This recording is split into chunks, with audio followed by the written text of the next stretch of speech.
know if you call YouTube TV, but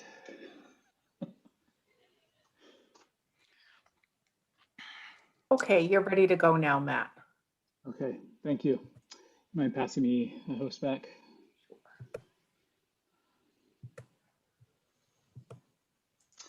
Okay, all right. Pursuant to Governor Baker's March 12th, 2020 order suspending certain provisions of open meeting law and the Governor's March 15th, 2020 order imposing strict limitations on the number of people that may gather in one place, this meeting of the Southborough Municipal Technology Committee will be conducted via remote participation to the greatest extent possible. Specific information and the general guidelines for remote participation by members of the public and or parties with a right and or requirement to attend this meeting can be found on the Southborough's website at southboroughtown.com. For this meeting, members who wish to watch or participate in the meeting may do so by finding the meeting at southboroughtown.com/remote meetings. No in-person attendance of public will be permitted, but every effort will be made to ensure that the public can adequately access the proceedings in real time via technological means. In the event that we are unable to do so, despite best efforts, we will post on Southborough's website and YouTube an audio or video recording, transcript, or other comprehensive record of proceedings as soon as possible after the meeting. So we'll go ahead and call the meeting to order at 7:05 p.m. And the first order of business is approving minutes. So let me pull those up. Thank you, Larry, for capturing those.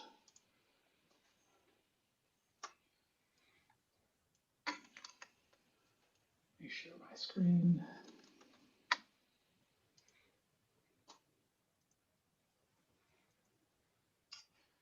So let's see here. We spent a good deal of time chatting with Chief Paulus about technology of the police department.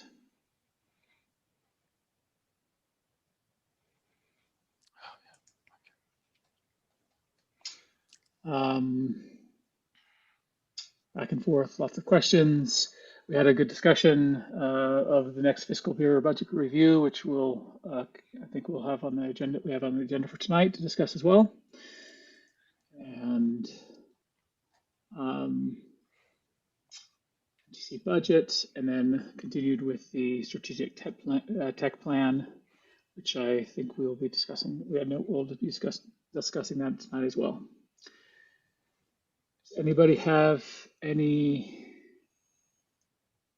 proposed additions or corrections, rather, to the minutes from last meeting?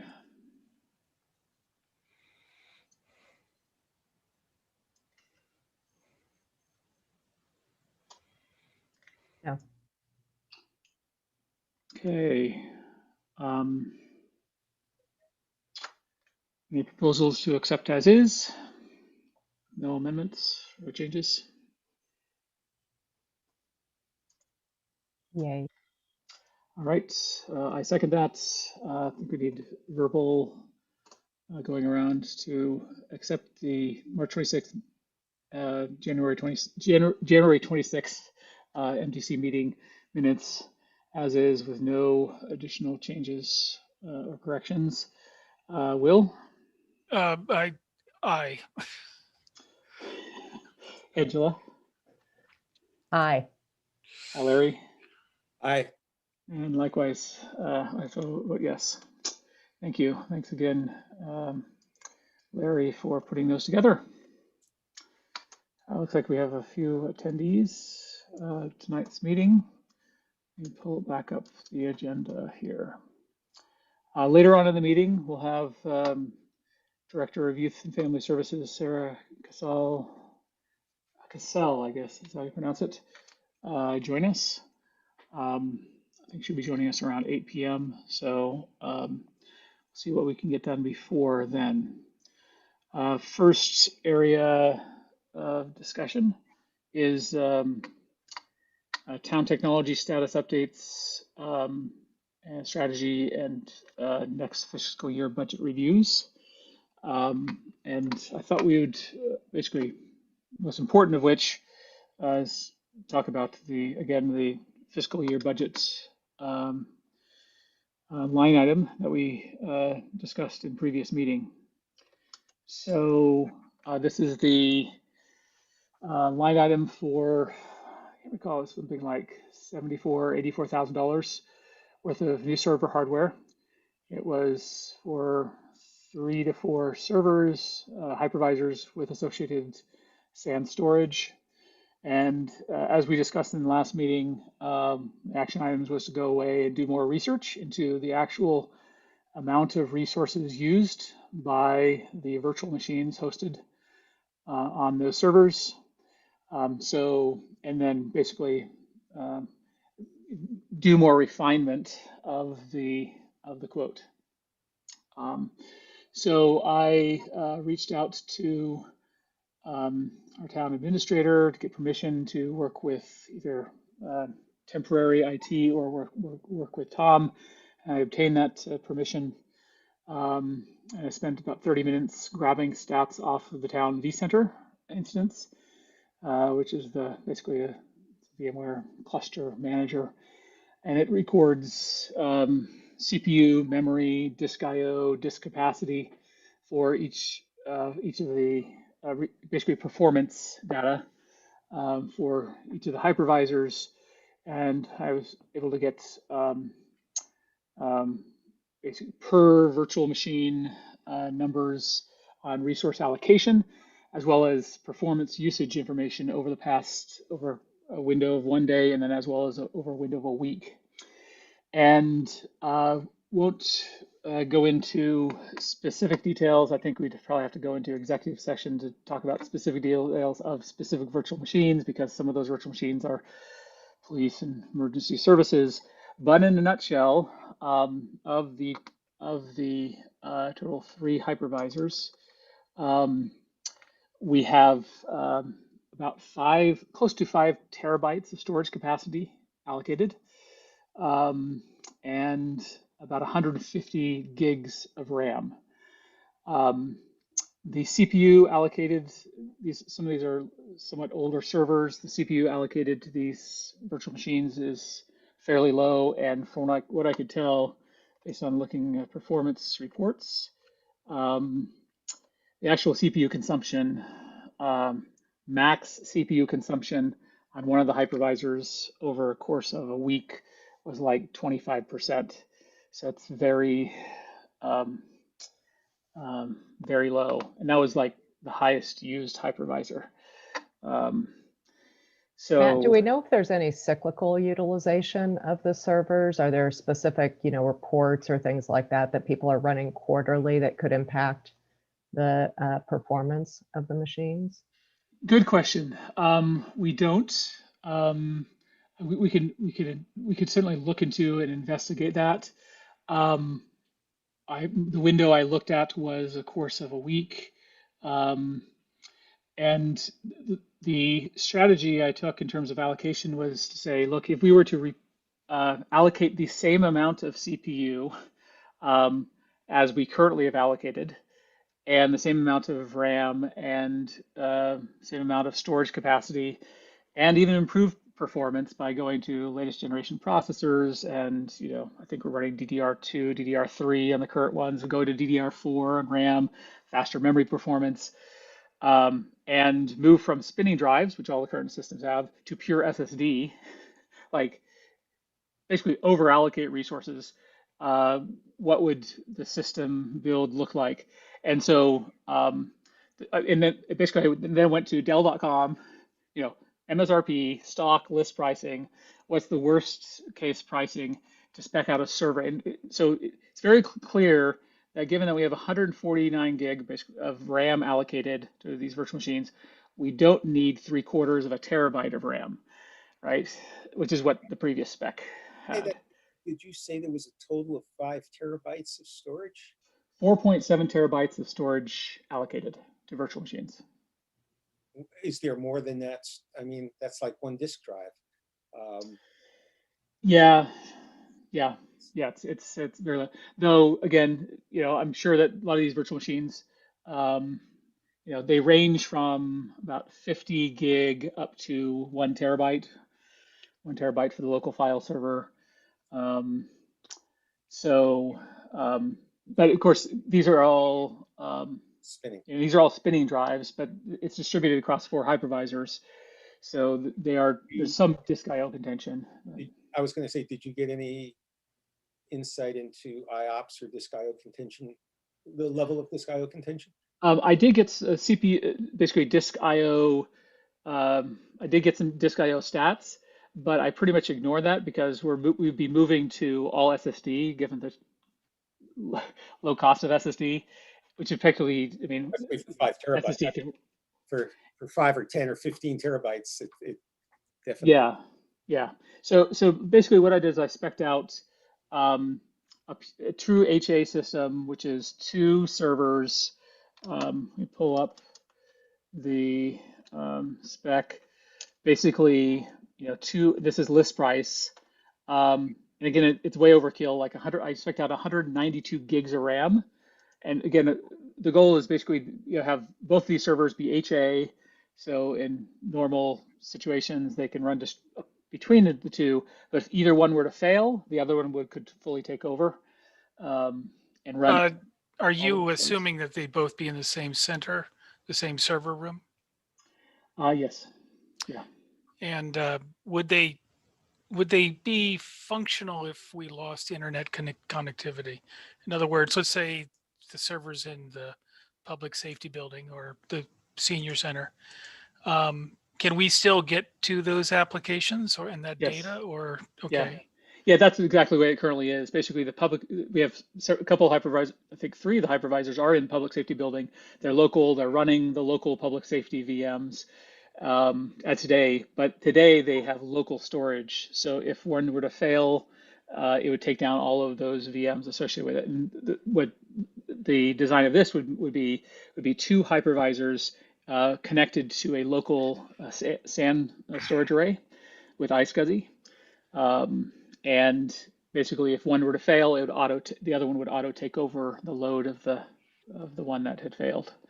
But if we had So a fire in the server room, we'd be out of luck for some time, I guess. just like we are today, sure, Okay. yeah, yeah. Well, So we could, is that something we want to factor in any type of well, today we do feature? have, the town is subscribing to a service that does backups of the VMs to the cloud with some ability to auto fail over to the cloud. So in the event of catastrophic failure of the server room, supposedly we can do some sort of auto failover to the cloud. I don't know how much it's actively tested, but so that's to account for failure of the server room, to account failure of each individual system. By the way, today's servers I don't think we have redundant power supplies. These servers would have redundant power supplies. The storage array would have redundant power supplies.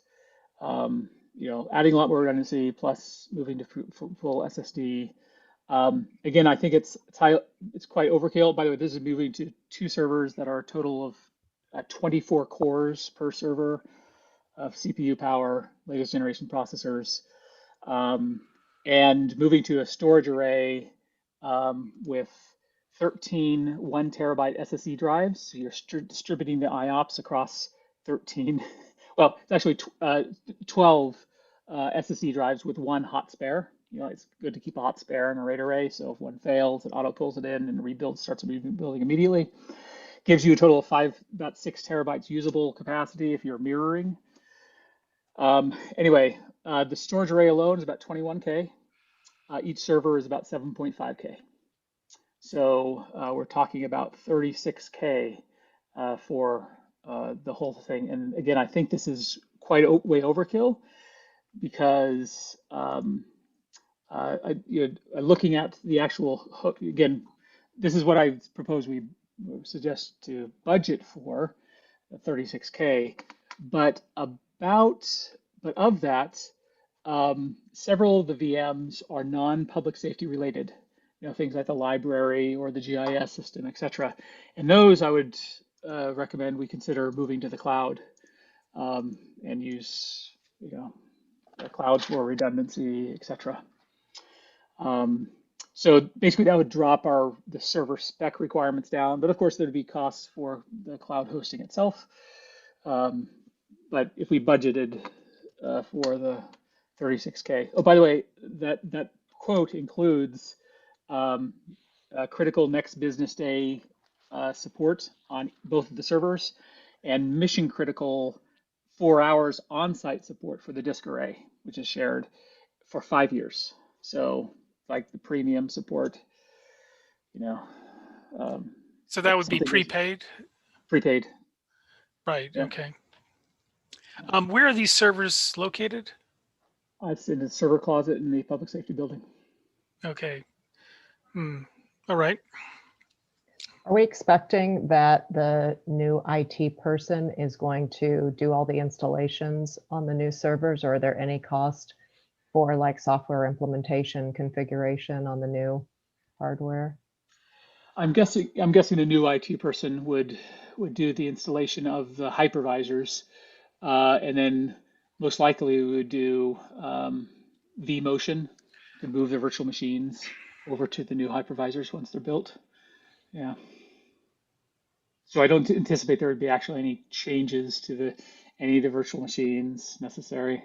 And no additional costs that we would need to account for. Yeah. I will have to check with the existing. I didn't look at the other line items in the budget to see if we're properly accounting for like the hypervisor licenses themselves. But if we're going to be end of lifing the existing hypervisor licenses and we're paying an annual fee to VMware for hypervisors, then it shouldn't be, it should already be accounted, but that's relatively minor in comparison with the hardware cost. That sounds positive. I mean, that drops it by half at least. Yeah. Just as a point of comparison, if we were to look at, for example, going fully into infrastructure as a service, a cloud-based solution. I'm looking at Linode pricing right now, and for 192 gig of RAM, 32 cores, 4 terabytes of SSD, lots of transfer, 20 terabytes of transfer, 40 gigabits per second of network in, 12 gigabits per second of network out. That would be $960 a month. And Linode is one of the lower price solutions. So it's $1,000 a month for sort of a similar configuration, all in the cloud. Are you thinking that you'd move all of the virtual machines into that? Well, I'm just using that as, I mean, clearly Just a ballpark comparison. What would it cost if we moved? we want to move some of it into the cloud, either now or over time. And I'm just sort of comparing, the sort of bottom line item on their price chart, which matches pretty closely in most ways, not always, with what Matt had indicated, is about $1,000 a month. And that would be for 100%. I mean, if we move 50%, then it would be, substantially less than that. But that's sort of the alternative approach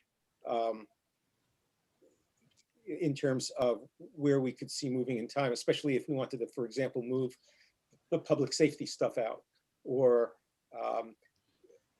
non-critical town processes out. You could do that fairly inexpensively. Yeah, I would recommend. I mean, so we'll have to look into it, but typically we'd say anything that's public safety related would probably want to stay there on site within the public safety building, and it's the non-public safety related, like the library or the GIS system, that we consider moving to the cloud. Larry, what's the security like at Linode or a place like Linode? Would we be responsible ultimately for our own security, or? I suspect not. I've never done that, so I can't. I would strongly recommend we consider like a cloud provider like AWS, Amazon. Right. Yeah. I mean, obviously, making any kind of change like this requires a fair amount of research. I'm just sort of looking for for Yeah, comparison. Yeah. But I did have a question. I don't have any real knowledge of sort of modern virtual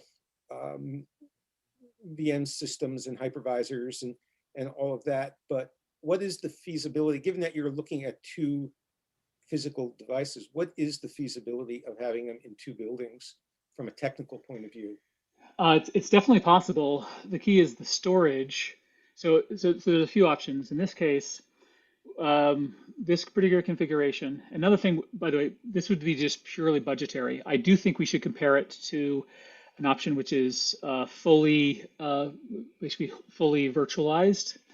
What this configuration has basically two hypervisors that are connected through basically Ethernet. Think of it Ethernet, 10 gig Ethernet to a shared storage array that has redundant disk controllers. So both of the servers are basically sharing the same array, and they're using basically a common shared file system called VMFS. Basically, it's a file system meant to be shared between multiple hosts that VMware offers.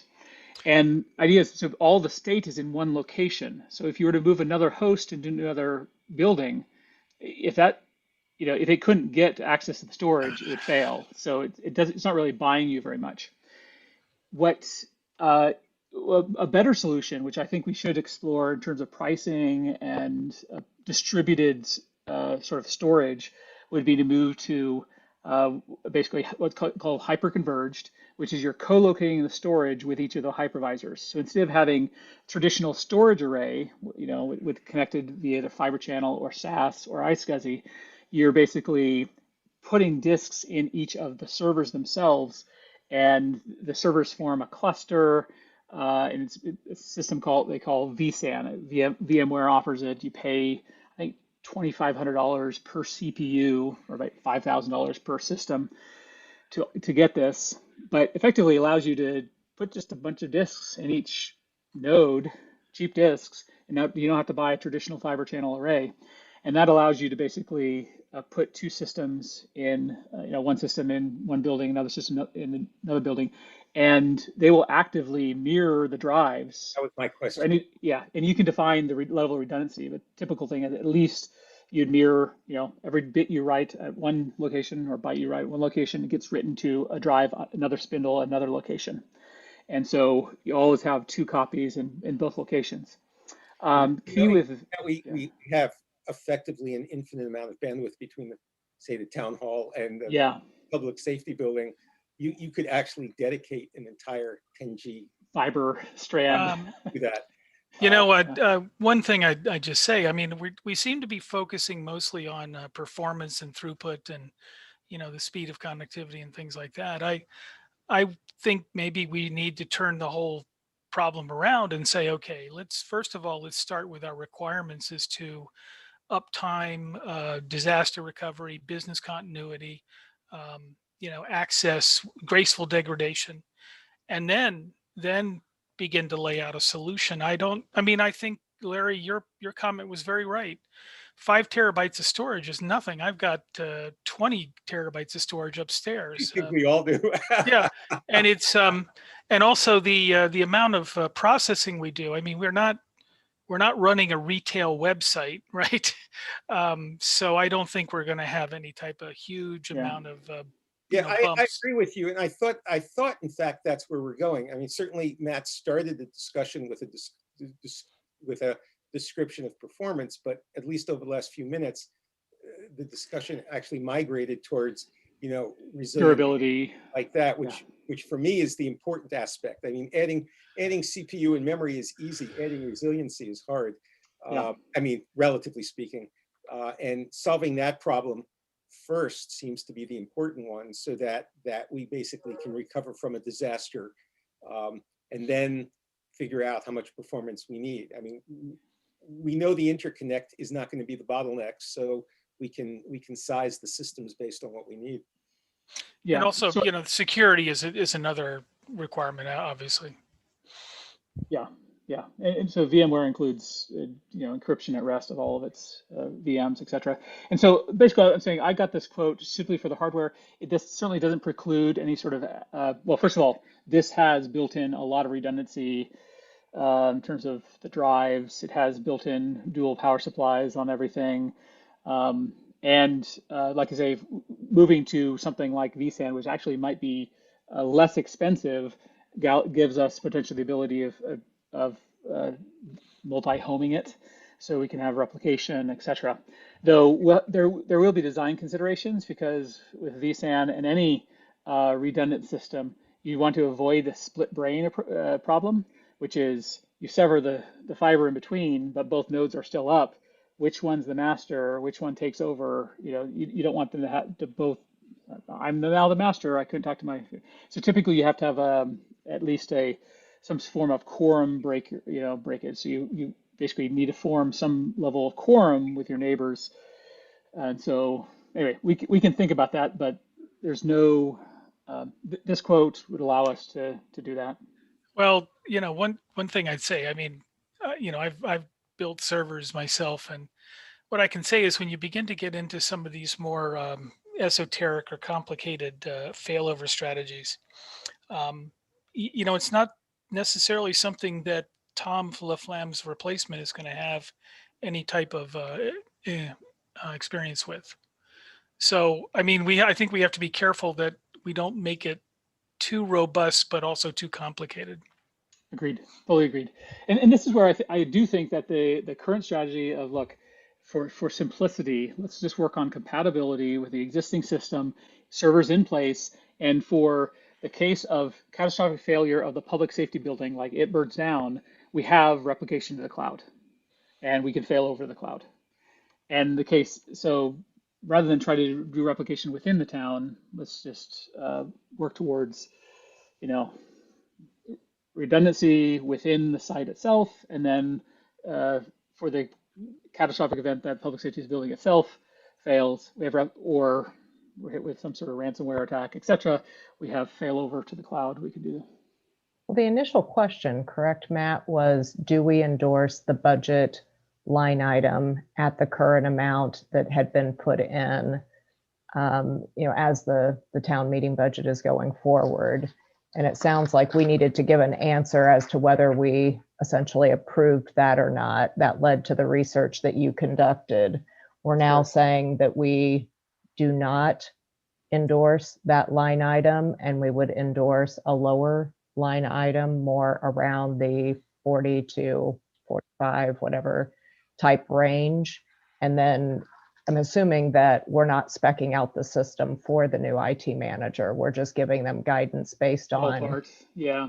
Yeah. So it's still exactly a ballpark estimate that they would come in, they would do the final specifications for, but we feel more comfortable with this range given the due diligence that you've done.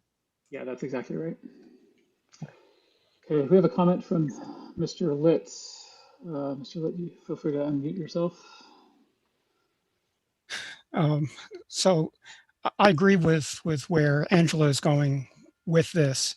I do think you should include some provision for consulting on the assumption that the IT director won't have either the design skills or the migration skills to get to whatever it is you come up with.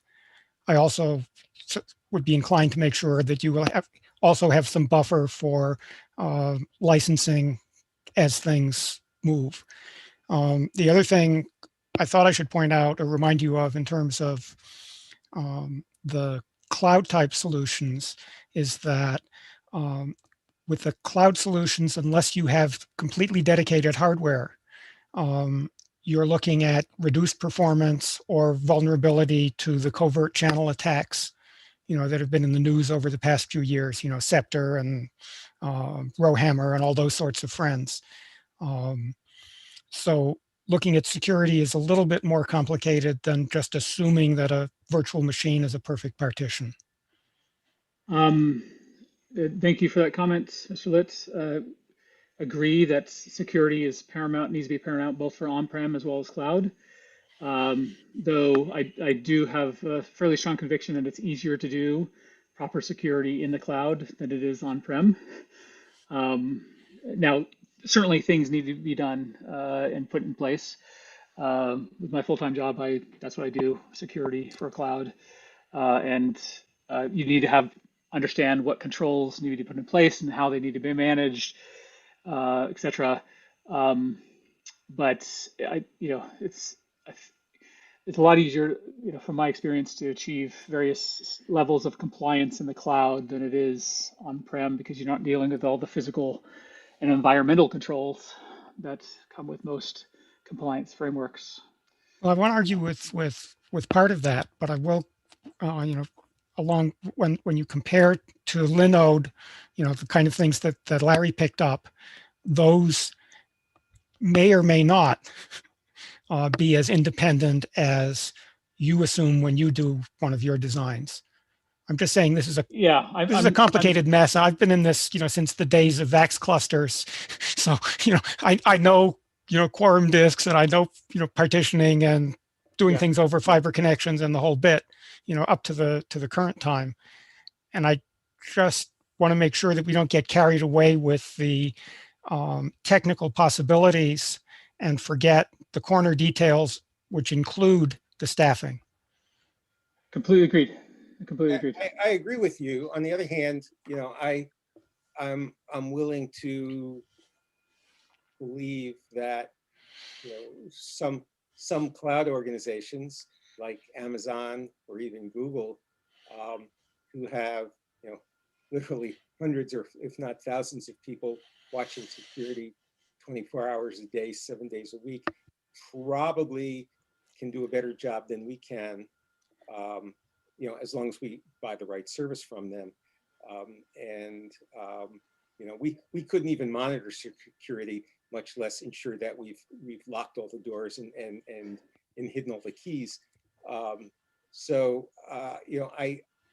believe there are some important reasons for migrating what can be migrated. And I understand that there are lots of things, not lots of things, but there are some set of things that for a variety of reasons can't be migrated to the clouds. But the cost of not having to have somebody administer the systems, the cost of the power, the cost of monitoring performance, the cost of dealing with issues, and just the space and everything else, it strikes me that having a strategy, an ongoing strategy to migrate things to the cloud as we can, I think is an important thing for us to consider. I don't disagree. I'm just sensitive to the fact that the advertised lowball get you in the door for all of the cloud services price tends to be less than what you expect when you're moving mission critical or mission important services. The other thing, since the IT position came up, there were some comments at a recent advisory committee meeting that were pushing towards the idea of maybe this ought to be a regionalized or somehow shared position, which may impact the skill sets that are available. You may not be looking for one magic person, assuming you can make something like that work. But just so you're aware, that's being pushed by Tim Martell on advisory. Good to know. We're having a joint meeting with advisory maybe this month. So I think the 23rd. 24th, I think. Yeah, I just didn't want it to be a surprise. Yeah. So I'm sure what does regionalize mean in that context? Well, it means, could you, for example, share IT departments across towns of similar size? There's already have been some conversations, my understanding, with Mr. Purple and the schools saying, well, if we, the town, contributed to the school's budget in some sense, could we get more than a person's worth of synergy or backup or something that ends up being mutually beneficial? I'm not commenting on the practicality. In this comment, I'm just telling you that these conversations are going on. Yeah, actually, I would contribute to that and just say that Chief Achilles mentioned that he was skeptical that a single person can pick up Tom LaFlamme's duties, or that we would really want that. And, some type of resource sharing in the manner that you just described, Tim, might be a good approach. Well, it's a tough thing to manage. Although, Right. you remember at the last meeting, I made the same comment about, looking for, some superhero to replace what Tom did and what Tom didn't do.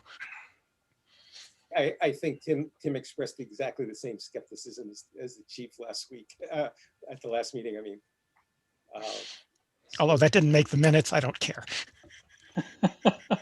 I did attribute one or two things to you in the minutes, but I don't think I did that one. Okay, let's quickly move forward. Let's table that at least temporarily, that discussion, and move forward with this discussion to finalize the discussion on the server planning. I would propose we make recommendations for 45K. Again, I think it's most likely way overkill on top of the actual hardware of 36K, but buffer for licensing and consulting, etc. But at least that's a good budget. I think it's a healthy budget to start with, and then we can let it be refined as it is for the next IT person. Any thoughts on that? Agree, I concur. agree with that. Okay. So I don't know if it's something we need to take a vote on, but I think we just move forward with that. I don't think it has to be that formal. All right. Let's skip towards, I know we've got 20 minutes left before Director Cassell joins us. Let's jump to MTC process. Actually, we don't have Jeff here, so we cannot You don't need vote. him. You only need the seat to be filled. Oh, really? Okay. Yeah. All right, so we're going to jump to discuss MTC processes, specifically the work that Mr. Litz led with the town attorney to develop I think this is some time ago, I think this is a year and a half ago, to work with the town attorney on developing a contract to be used with either volunteers or paid, what we call consultants, whether it be volunteer consultants or paid consultants, for basically for the scope of the engagement that the MTC would work with that volunteer for. So this would include things like we have volunteers that help us with surveys or data statisticians, etc. This would also be any professional services that we would need to engage, possibly use our budget for. So, Mr. Litt, do you want to talk about that? Sure. If you let me share my screen, I can put up what I showed you guys last September, a year ago, September, that is. Yeah. I won't go through the whole thing. Right. Switch him to be a panelist so he can share his screen. Okay. Let's see. Host disabled participant screen sharing. 1 second. I love technology. Okay. Fix this for $45,000. Okay, I'm going to go ahead and try it now. Okay. So let me start here.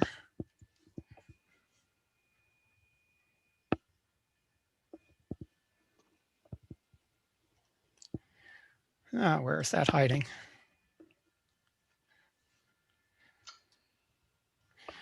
All right. Do you guys see an Acrobat screen? Yes, next You see a steps. pig with next steps. By the way, Right. Tim, Okay. So this is a presentation that I had put together back when I started working on this. Most of you know that I'm the guy who's responsible for the architecture of the MTC and the bylaw. And one of the things that it includes is the ability for the MTC to engage consultants for expertise that you don't happen to have. So for example, about 2 years ago, there was an issue with radio, and we managed to bring someone in who had expertise in that field. The way that it's set up is that there are really two kinds of consultants. They're the volunteers, and then there's the odd case where you might actually have to pay someone for something. I wanted to make sure you had the option. I'm not encouraging, spending money for the sake of spending money.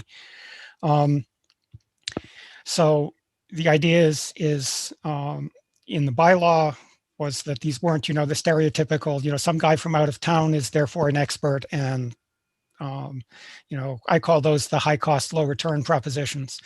But I left the implementation for policy.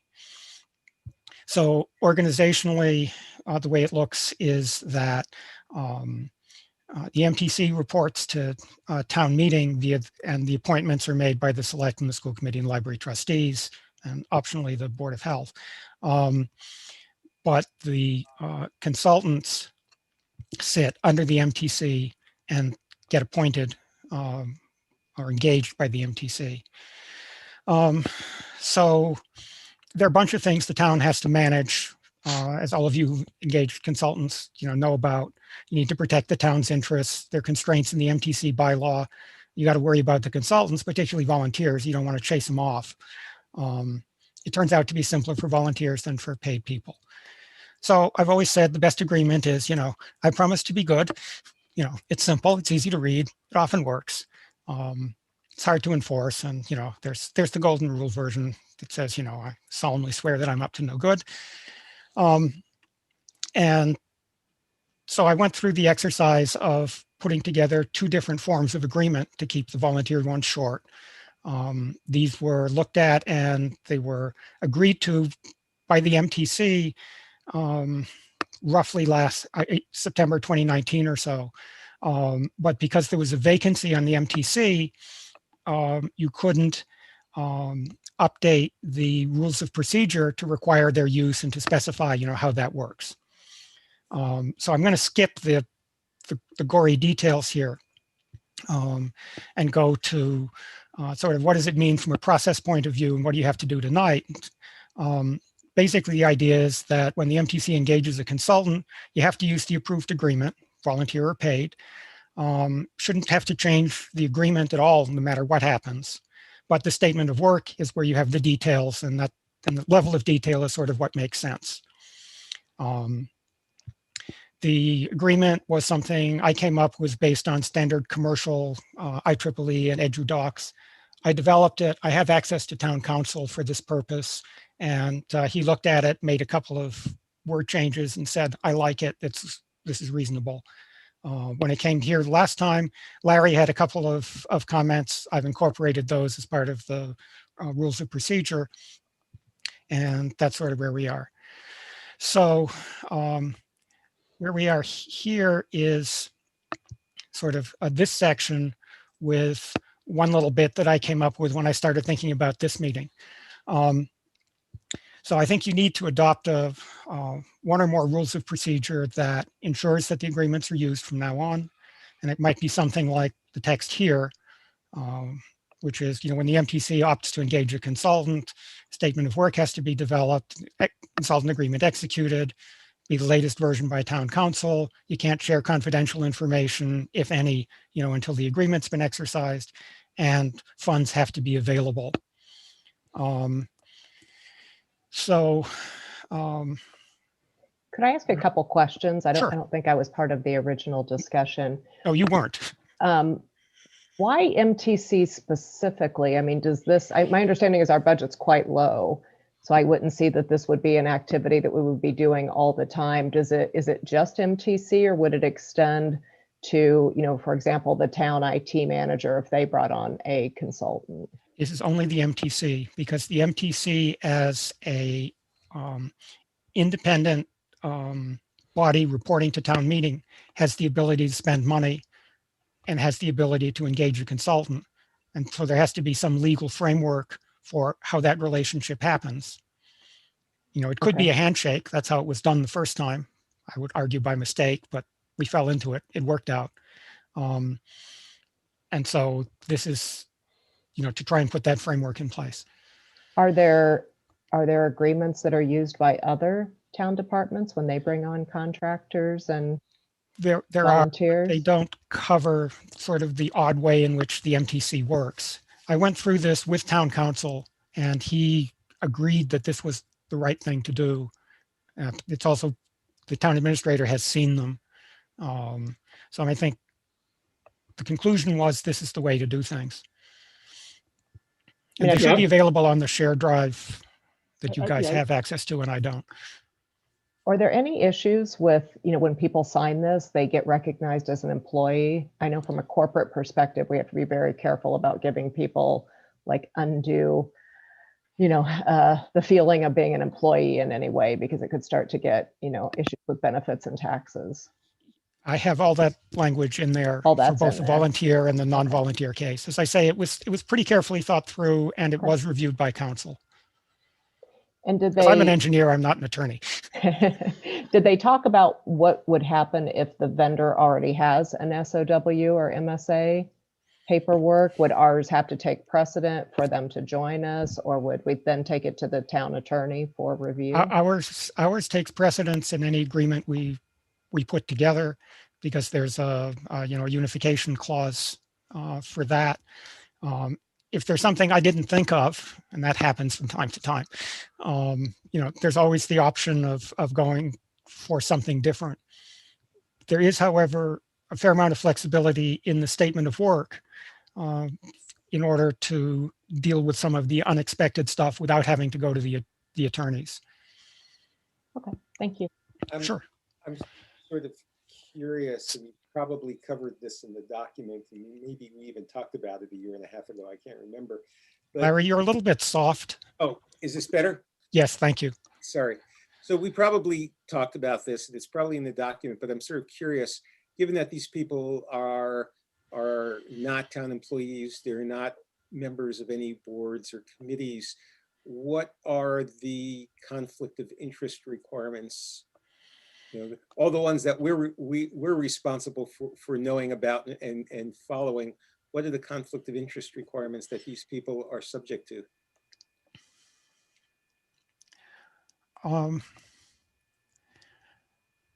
I'd actually have to go back because it has been about 2 years since I wrote these. Off the top of your head, that's fine. But I don't think that's as big an issue. I mean, any more than when you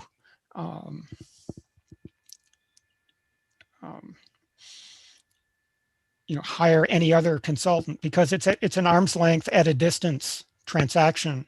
The MTC is hiring them to provide a service that's in this statement of work.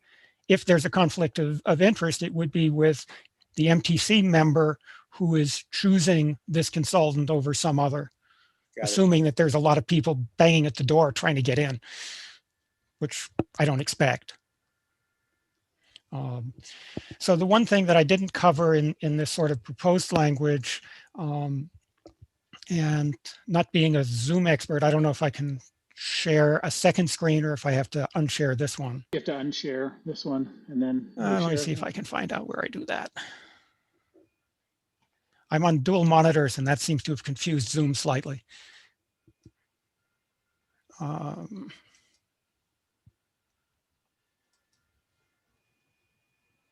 still seeing your next steps. Yeah, well, I'm trying to find. Let's see. I have your pictures on one side, on one piece of this. I have the Zoom sort of panel, and I have the shared screen. But where do I unshare this? Sorry. You have to go back to screen share, and it'll give you the opportunity to select another screen. Well, I understand that, but I don't have the. I can force you unsharing. Let me just share the agenda. Thank you. I stop sharing. Now you can reshare. I'll have to get a course in this at some point.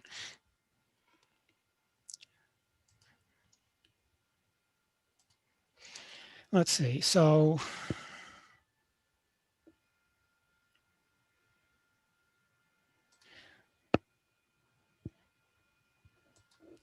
all right, so this is a very short little WordPad thing. So the key points for all this, which I think I had wrapped up in the thing I did a year and a half ago, but didn't look at, is you have to use the latest version. Changes have to be approved by town council, although I can help with that. Statement of work at appropriate level of detail. And then the tail end of 4 and 5 here are the things that are different from that slide set. One is an instruction that the secretary, for want of anyone better, shall track expenditures from the budget and encumber funds as commitments are made. And in case of doubt, the town accountant's ledger is authoritative. That's a little more specific than what I did last time. And the fifth thing is to try and avoid spending a lot of meeting time on this and going back and forth to get approvals. I'm suggesting that you add a rule that says an MTC vote to engage a consultant authorizes the chair to sign the appropriate consultant agreement on behalf of the MTC. If the chair is unavailable or recused, the secretary or another member designated in the vote may sign, and the signer may develop or negotiate the statement of work with the consultant within the scope of the vote. So that way you don't have to send someone off to negotiate this and bring it back for approval and all that. You can just decide that you want to do it, and you have someone go off and work the detail. So I would encourage you to sort of take on these pieces in addition to what was on the slide. So that's sort of, as the quick version of where I think things are. And what I think you need is a vote to update the rules of procedure.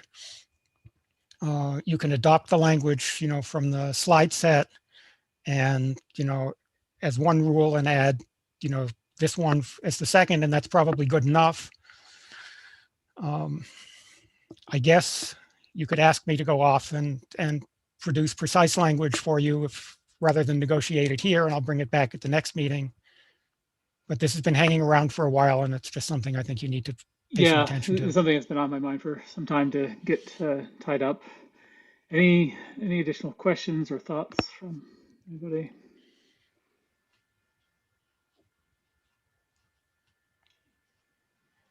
So what's your pleasure? Shall I do something different, or you want to just take what's here and say you've at least gotten somewhere? Yeah, I'd be interested in moving forward if everybody feels comfortable moving forward with adopting these as part of our rules and procedure. Agree. Okay. All right, so let's bring up the specific terms. Do you mind resharing, Tim? There you go. Okay. You have to kick me out again because I do not have a bottom of the screen to look for the sharing button on. No, yeah, we can see it.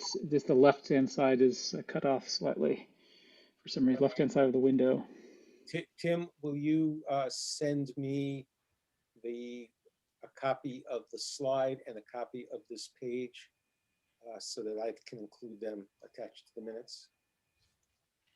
You faded out again, Larry. You want a copy of the slide set, which I believe you have. I don't want the whole slide set. I want the slide you presented and this page, basically. Sure. Because For the minutes, I'll send them. I'll send those to you. Sure. Because those are the two things that are in this meeting. Okay, so number one is I propose that we as MTC adopt as part of our rules of procedure. We update rules of procedure for use of consultants. Key points of when engaging a consultant, either paid or volunteer, the MTC will use the latest version of the corresponding MTC consultant agreement as approved by the town council. Number two, any changes to the MTC consultant agreements must be approved by the town council. So well, actually, I think what you want is the language that was on the slide that puts this into one rule. Okay. Plus the 0.5 on this. Okay.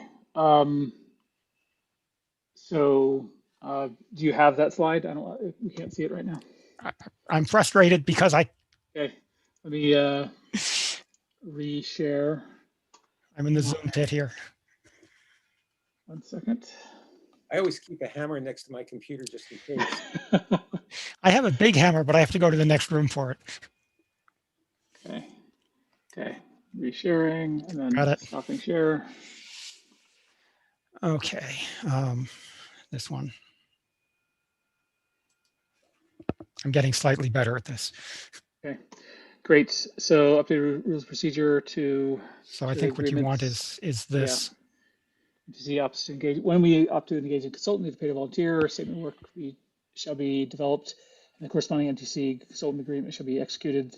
Agreement shall be latest version approved by the town council. Neither credentials nor the confidential information shall be provided to a prospective consultant until consultant agreement has been executed. A paid consultant shall not be executed by the MTC unless funds are available. A purchase order shall be issued to encumber the funds. And then with the one addition of MTC vote will be MTC. We will vote as MTC to engage a consultant, which will authorize the chair to sign the appropriate consultant agreement on behalf of the MTC. And if the chair is unavailable or recused, the secretary or another member designated in the vote may sign. The signer may develop / negotiate the statement of the work with the consultant within the scope of the vote. Okay, so I propose we adopt that as part of our rules procedure for the MTC. Any seconds? Second, Okay, all in favor? No, it's not all in favor, but let's go roll call. Will, Aye. Larry, aye. Angela, Aye. and likewise, I vote in favor. Okay, I thank you. found the foolish little thing. It's a pull down at the top of the other monitor Okay, for anyone who finds themselves in this particular hell in the future. okay. So, yeah, thank you, Mr. Litt, for your work on this Sure. and wrapping this up. This should help us in the future as we engage consultants. Okay, looks like we have, let me pull up the agenda here again. We have Director Sarah Cassell on join us. Let me promote her to panelist and join our discussion.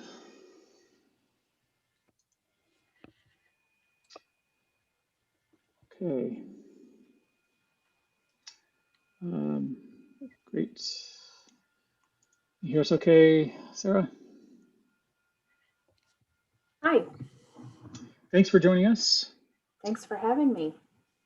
So yeah, basically we've been inviting the department heads to join MTC meetings, and we basically want to rotate through the year, asking department heads and interviewing them on a meeting by meeting basis, how they're doing with respect to technology, what challenges they currently face, and of course, in normal times, we also include as an ex officio member of our committee the technology specialist for the town, and he typically gives us a good update for all the town departments. But we still like having sort of the direct interface with the departments occasionally to get to know your particular challenges, your particular needs. So yeah, this basically a fairly informal discussion. Sure. I'd like to first basically hear about how things are going from your perspective with respect to technology. What are the challenges you're facing, and how can we help? Well, I have to first thank you for the opportunity because we have many challenges. I had a lovely conversation with Angela about that. I am not an IT person, and so it's sort of paralyzed me from being able to address some of these issues.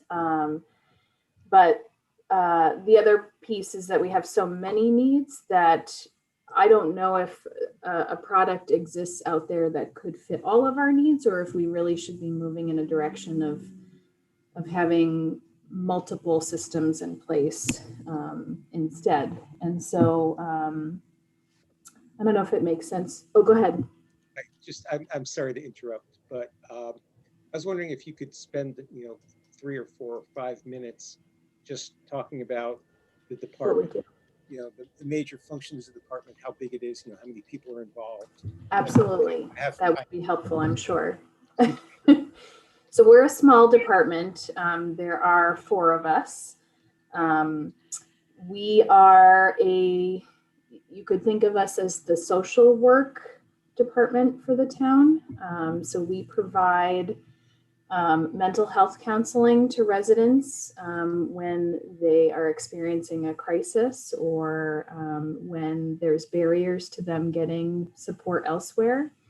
You may have seen, we now have a service called Interface Referral Services, which is really wonderful.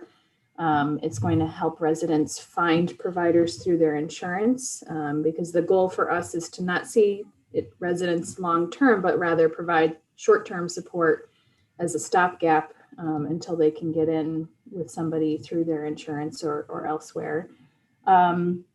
We provide a number of need-based services, from fuel assistance to the holiday giving program that you may be familiar with. We have an emergency fund. And then we also help refer people to other public assistance programs. So if someone's experiencing a housing crisis, our staff would be able to help refer that resident to the appropriate organization to get support. So basically, we have a number of IT needs, but the issues we have are compounded by the fact that our services are confidential and that we need to adhere to HIPAA privacy practices. So by and large, most everything we do is confidential. We do have a number of larger community initiatives. So we have a speaker series coming up, for example, where members of the public can attend that. But the nuts and bolts of what we do is confidential and with individuals or with specific families. Thank you. What would be the best direction to move from here? Do you feel like I adequately gave you a picture of what we do? I mean, I guess if I were to ask, I'd say, what are the current major uses of technology that you have, if any, other than using PCs to send mail and whatever? Are there any major packages you have, or initiatives, or anything like that we could use as a starting point of discussion? That's a great place to start, because the answer is mostly we don't have much. So we use Excel to track our budgets.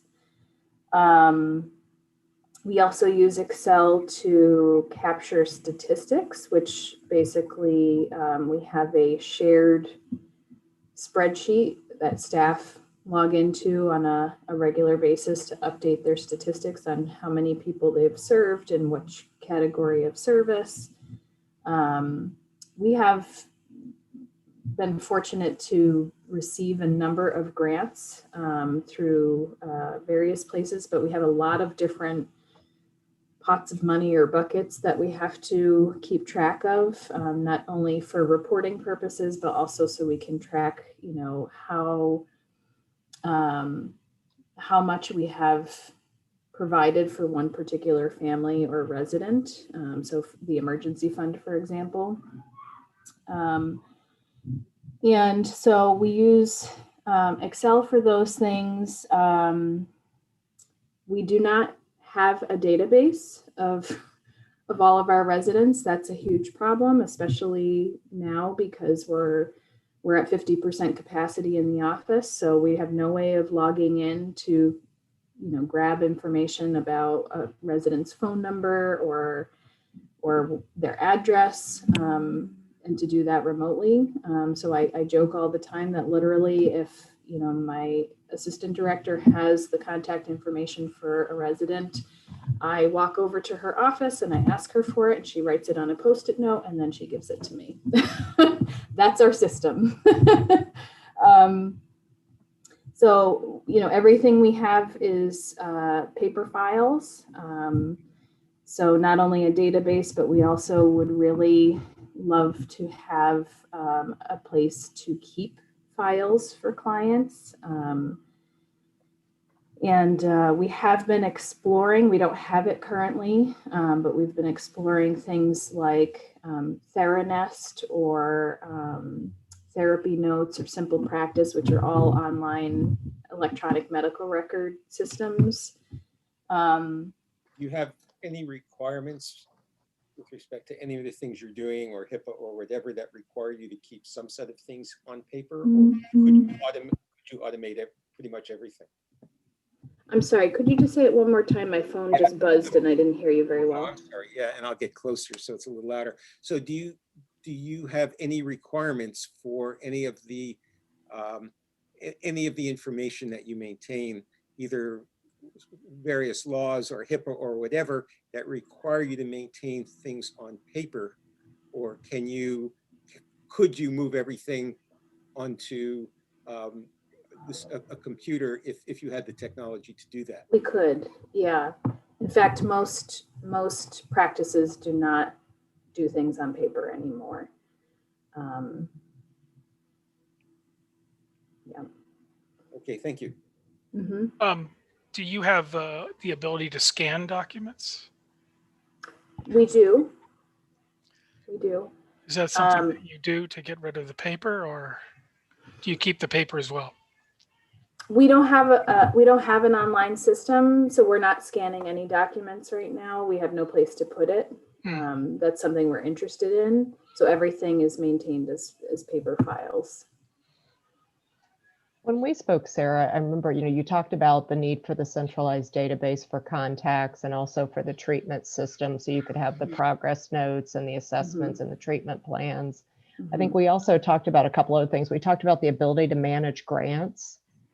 And, you've got a lot of these grants that are coming in. Maybe you could talk about that a little bit. Yeah, we have a number of grants, so we have a lot of budgets that we're balancing. We also have to communicate what those grant balances are to other people.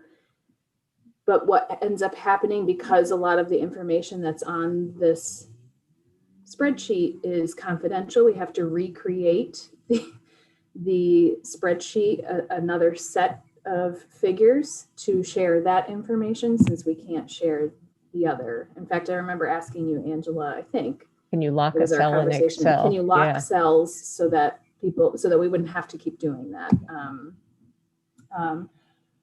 Yeah, that's a big challenge for us, and kind of just time-consuming things that we're a small department, but we're very, very busy, and so it's frustrating to be held up by things like that. Again, but we're not IT people, so we don't know what we can do or what's out there. And I guess just a couple of the other things, that we had talked about, Angela, was a client portal. So just like maintaining information, whenever we have a number of documents that we are required to get signatures from residents on. And so, as you can imagine, with everything being on paper, we have to have like a rendezvous in the parking lot and get people to sign things and collect it from them, which is really a headache for residents too, to have to drive over to our building and, or we send it in the mail or drop it off at their house. And so having a place that clients could log in and we could get their signature on some of those things would be great. And And then we also video conferencing. So this is really more in the time of COVID, but I have a feeling this is going to be a lasting mode of service delivery for us in some respects. Nothing can replace in-person services, certainly in our line of work, but I think there's going to be cases where people will want to continue, like in a snowstorm like we had today, to be able to still see us for appointments. So we currently have a Zoom account through the town. And actually, Angela and I talked about this too. And I don't know if anybody here has an opinion or knows the answer to this, but Tom LaFlamme and I spent a good portion of time sort of trying to do some research to find out if Zoom was considered HIPAA compliant. And so that's not our default use of video conferencing with residents. We tend to use doxy.me, which does have, which is HIPAA compliant. But problem with Doxy is that you can only meet with one person at a time. So if we're trying to run a group, or if we're meeting with multiple members of the same family, everybody's got to crowd around the screen together. And if they're not getting along all that well, it can be it can be interesting. So Zoom is HIPAA compliant. They have a whole data sheet on their HIPAA compliance. Yeah, I remember looking at that, and I wasn't understanding what was being said there. Okay. So basically, they put the controls in place. They basically go through the different specific controls as required by the HIPAA standard, and then they outline how Zoom meets each of those controls, whether it be encryption in transit, access control, protection of identities, protection of access to Zoom meetings themselves, who has access to them, etc. So effectively, these are the set of controls around access. There's some on audit, some integrity, and so forth. So in a nutshell, Zoom should be perfectly fine. Don't you have to explicitly select end-to-end encryption, which is not the default for Zoom? We have to take a look at the Zoom account settings, but you can mandate encryption. The Zoom administrator can mandate encryption, basically require that there be end-to-end encryption. So I guess the thing I'm trying to get to Sarah is that she needs something that's turnkey, that meets the requirements, not something where if you check all the right boxes, then you're compliant. There are basically a Zoom account administrator has the ability of enforcing encryption on the account. So we simply need to look at the Youth and Family Services account to make sure that Zoom encryption is mandatory for all meetings, and that's covered. Fair enough. Matt, would you download that PDF and send it to me? Absolutely. Yeah. Thank you. I have to apologize. My children are being put to bed right across the hall, so I'm sorry if you hear shrieking. I did want to mention that with doxy.me, we have something that's called a BAA, which is I wish I could remember what that stands for. And I actually am seeing Mr. Stivers had sent something in the chat about a BAA for Zoom to be HIPAA compliant. And that is an agreement that we had to make with Doxy. I could look that up quickly. Somebody is probably faster than I am at this point at finding that, but. Business associate agreement?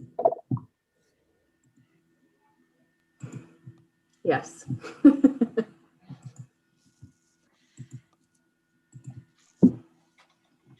So that is something that we have with doxy.me, but it's not something that we've acquired with Zoom.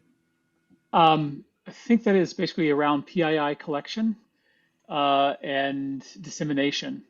Doxy, I'm not fully familiar with the service, but I'm guessing that they might collect some information on individuals. And so the question is, is Zoom collecting any information?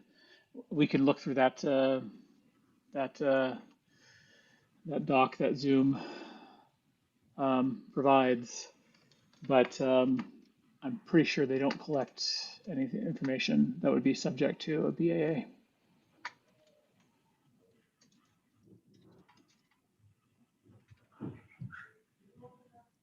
So yeah, we can basically look into it. Thank you.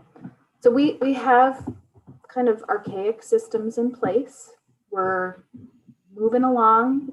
We are HIPAA compliant with our current systems, but obviously we would love to upgrade the way we do things for efficiency's sake and for not just for us, but for residents also. And as I've said, not being an IT person myself, I don't know what the answers are. And I've kind of been hesitant to make decisions about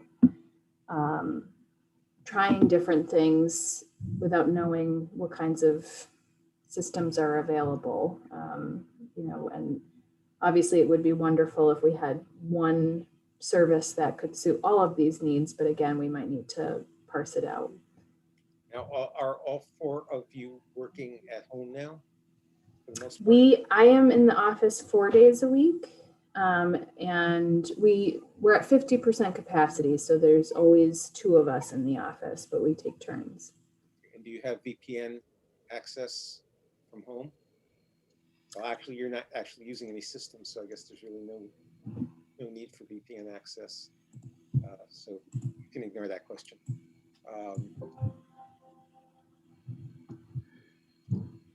Okay, so sorry, going back to the BAA, looks like Zoom basically says once again,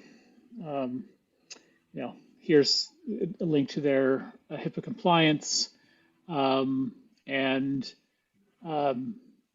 basically for information how to have a BAA signed with Zoom, basically contact sales. So it looks like they have a standard BAA agreement. They would be willing to, if we're already paying for a plan, they would happy to sign something. So this is something we can check with town administrator on, or whoever is administering. If this Zoom account owned by Youth and Family Services directly, did you procure it? Yes, we have a lot of meetings that occur during the week that are not with residents, and so we had asked. I had purchased my own and was being reimbursed by the town, and to try to fix that, I had reached out to Tom about the prospect of adding an account for us through the town instead. Okay, so did anyway, either way, we can work on basically contacting sales to sign the necessary BAA. Great. Forward that document to me also. Sure. Thank you. So Matt, I have a question for you. Not being familiar with Windows networking and all of that these days, but you said that one of the processes, when we were talking about the servers, you said one of the processes was a file server. Yes. So is there any reason why they couldn't get access? I don't know if people still mount them with SF drives or something else. I have no idea how it's done these days, being a Mac user. But is there any reason why they couldn't get access to mount a portion of that file server so that they could start scanning documents and storing them? A few things. I can't recall whether or not Sarah, maybe was the fiber fully extended down to South Union Building? I'm not sure. I want to say yes, but so I don't think so.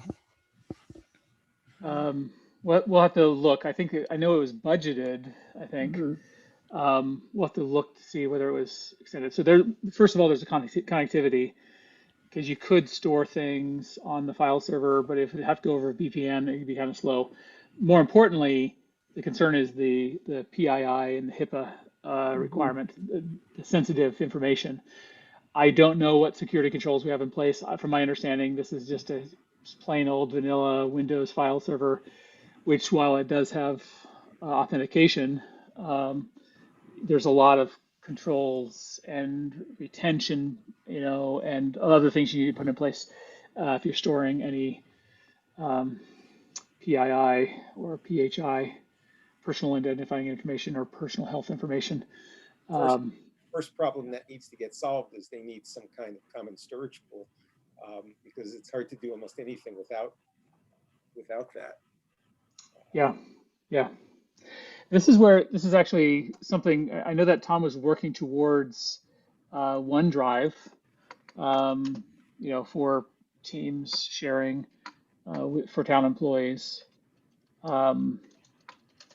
And I don't know about OneDrive HIPAA compliance. Um, so um, just pulled up another article here saying Microsoft does support HIPAA covered entities using OneDrive. So that's one thing we could explore because the town already uses OneDrive. And it's probably going to be easier to do and easier to maintain. Let Microsoft handle all the controls associated with it than trying to do something on-prem. I wonder, this area sounds like it's got a fairly complicated requirement. Should we maybe sit down and maybe write up the requirements so that we can understand sort of the full range? I hate to keep sort of thinking, well, wait a minute, does that mean this and does that mean that? I mean, it'd be interesting to know, sort of write down everything that they need and also what things like HIPAA compliance where that enters, and then we can really evaluate a solution. Yeah, I like the idea of basically putting down. Let's document the requirements here, and then a full understanding of those before we start solutionizing. I mean, The I other think that's what struck me when Sarah and I spoke was, we interviewed Sarah for the strategy paper, and there was just so much there that, I think there are some low-hanging fruit types of things that we could help with, but I think it further reinforces the fact that, from the IT manager perspective, you really need someone who can work on their little mini projects. And that's very difficult for an IT manager to do when they're constantly kind of being pulled into the field and doing help desk calls and, new email assignments. So I think it still goes back to the point that we've talked about around resourcing. How do you make sure that you have the capacity to really help the departments to the degree that they need help with these complex technical issues, as well as have the capacity to respond to kind of a day-to-day type of tech issues that come up? Is requirements definition not so much creating a solution, but is requirements definition part of our committee's purview or not? You can certainly do that. Yeah, there's certainly your job is to provide expertise to the town, and where you have it, by all means, supply it. Is my 2 cents. The one question I was going to ask was, Sarah, was about mobile devices. Are you using smartphones or laptops or stuff that may contain this information? So those also need to have a security profile that's consistent with HIPAA requirements. Yeah, that is sort of something retroactively we'll probably need to be looking at. It has crossed my mind many times that, so we were issued, 2 of us in the department were issued town phones out of much necessity. But I'm sure the phone numbers that we're calling are showing up on the bill, which is being paid by the facilities department, and who we have in our phone, so I don't know, again, I not knowing that information, but it was imperative that we find a way to be able to be reached outside of the office, especially now. We've actually had these for quite a while at this point, but. No, I'm not trying to suggest that you're doing something wrong. It's Oh, no, just that no.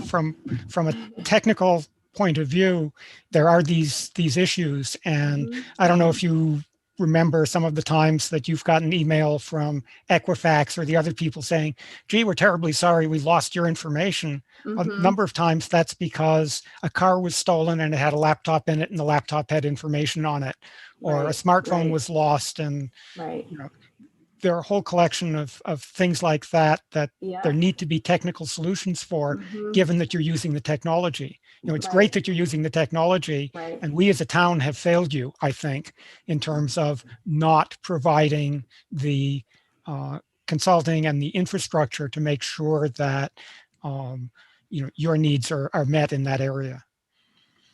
One question would be, is there any type of auditing that goes on to, to assess your HIPAA compliance and your security measures? No. I am the HIPAA compliance officer. That's a title in our HIPAA privacy practices. So I enforce HIPAA compliance in our office, which is in the form of training for our employees and ensuring that they're compliant. When COVID hit, for example, and we were all working remotely for a period, everybody had to purchase locked filing cabinets to have at home, but we are not audited. How much did your services increase with COVID? I mean, I would assume that you just saw a huge spike when COVID hit. Well, actually, and this is interesting that across the board, human services saw a decrease for a short period of time because people were really responding to basic needs at that point. It was a very challenging time, March and April. We were actually really worried about our residents because we weren't hearing from them. Now we've had a huge influx of need. So I would say starting probably around May, June is when we started to really have people started to finally feel like, okay, everybody's fed, we're all okay, but we're really struggling. So.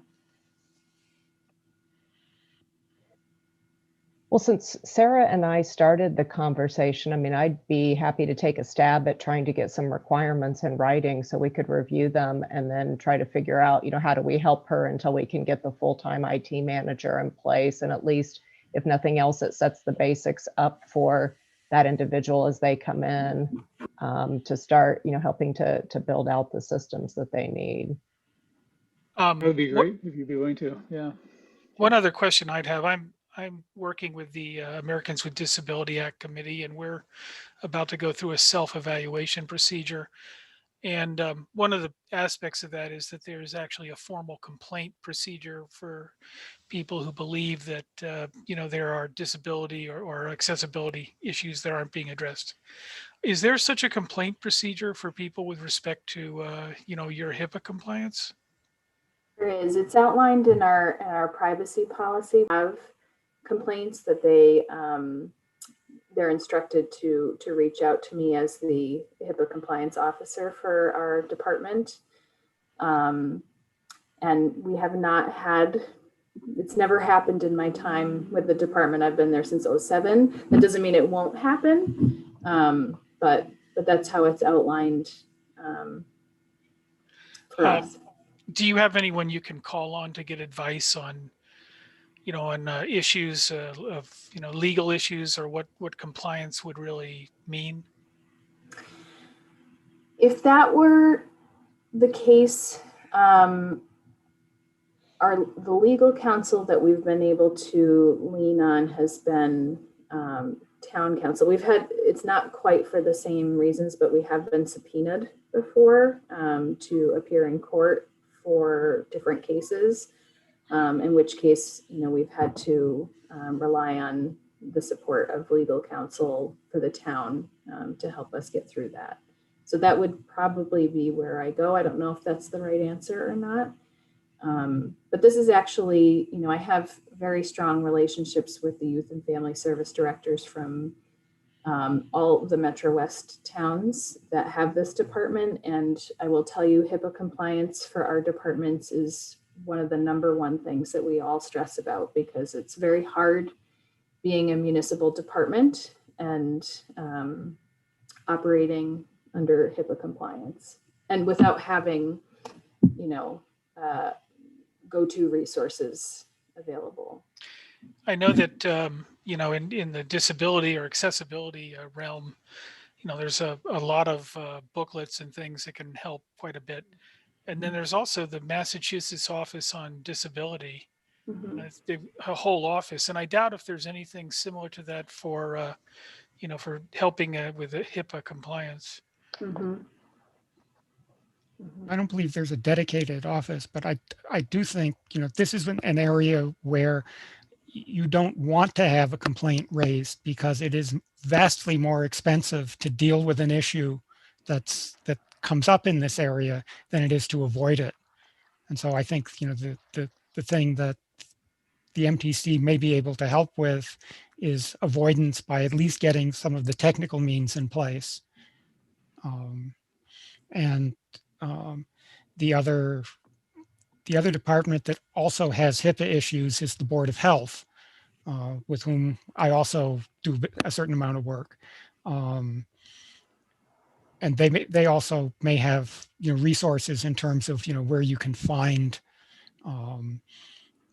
resources, be they case law or best practices or that sort of thing. I've also wondered that at times about the police department. I know that their systems are vastly different, and for good reason, but I have wondered about what they have in place also. They certainly must have some sort of requirements. But it's a whole different thing. But it's a whole set of law about privacy. Well, there's also the fire department and any emergency, vehicles and such. You have to worry about that as well. Yeah. So yeah, I think this is a great next step. Angela, thanks for volunteering to collect and sort of aggregate into a summary. It sounds like we've just sort of been touching on sort of a few of the areas, and I think there might be a lot of the areas I think would require a lot more work, a lot more investment, and completely agree with what Mr. Litt said earlier, that we as a town are failing your department, not providing the necessary resources. But perhaps the MTC can help out a little bit and identify some low-hanging fruit, like if there are existing cloud services that handle the HIPAA for us in a technical manner, and all we need is the BAA signed and subscribed to the service, then that might be fairly easy low-hanging fruit. Well, I'll just add too that, I appreciate the opportunity to talk to you all, and I think it's only recently, this is how much of a non-IT person I am. It's only become, put on my radar within the last couple of years, just how much we need this. We have to advocate for our needs and make it known what we need. I don't think I fully appreciated just how much we needed some IT systems in place. So this is a great starting point. Well, I'll point out, since I'm not part of the MTC, that you're looking at several hundred years, worth of expertise, in the business, and it's available to you. So don't be shy. That's great. Well, I know that will be a big piece of it too, is that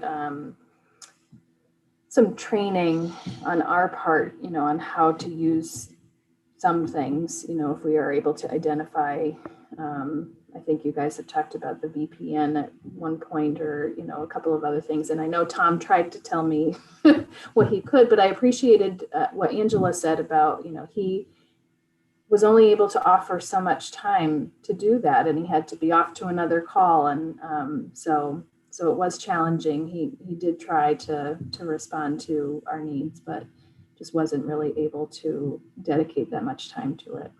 So I hear two things that sound like they need some immediate help.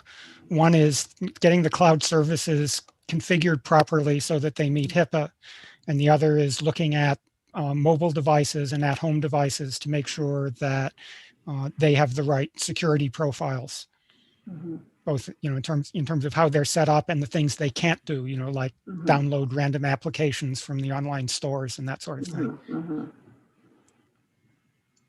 And neither of those are extremely difficult rocket science for a technologist. Yeah. So I know we've taken a lot of your time, Sarah. Thank you for joining us tonight. One last thing before we let you go. I want to touch base on the citizen survey. And thanks for your email on that. And that's perfectly fine. So just for the rest of the group, initially Sarah had thought that we would join forces on youth and family services that are undergoing some form of significant revamp or transformation. And we've joined forces with the Unified Town Survey that we've been putting together for citizens. But it seems like it's going to be enough of significantly different type of questions and perhaps potentially length that Sarah's decided to do sort of a separate survey. Correct me if I'm wrong. So we're engaging in a community needs assessment as part of a grant that we received. We're working with a strategic planning consultant, and part of our work with her is to first engage in a community needs assessment.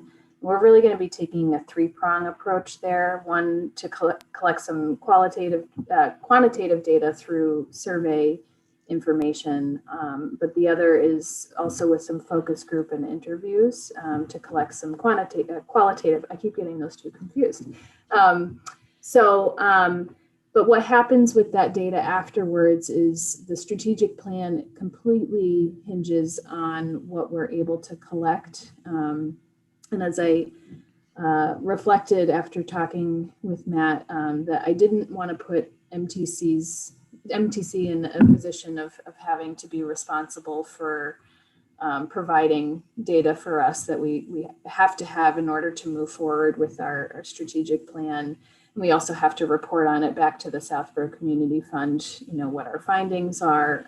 And so the length and the scope of what we're looking for is very focused on, a lot of different needs. And I think that it would cause our section of the survey to be quite lengthy. And I had approached Matt saying, I certainly don't want to be competing with each other for participation. And so our hope would be that, while we're out in the community, that we're going to be encouraging people to participate in this survey that you guys are putting forth. And I think it's fantastic because, when Anne, the consultant that we're working with, started working with us, she said, is there any sort of assessment that has been done previously that you can fall on, that we can have sort of a landscape of, people's satisfaction? And I said, I don't think so. I was aware of a community needs assessment that the community fund, the Southborough Community Fund, had done, but it was more of an interview style versus a survey. So it would be great feedback to get from residents on, how they're feeling about different town services. And so what I'm planning to do is I met previously with the Board of Selectmen, and their recommendation is trim it down where possible, at least all departments. And so I think this is a great opportunity. What we'll do is we'll just trim your section down to be more of a general customer satisfaction like we have with the other sections. We'll leave it in there. I'll make sure we review the questions with you, but that way we keep it sort of short and sweet, and we can, like you say, sort of help co-promote each other's surveys at the time when we send it out. Sounds great. Go ahead, Will.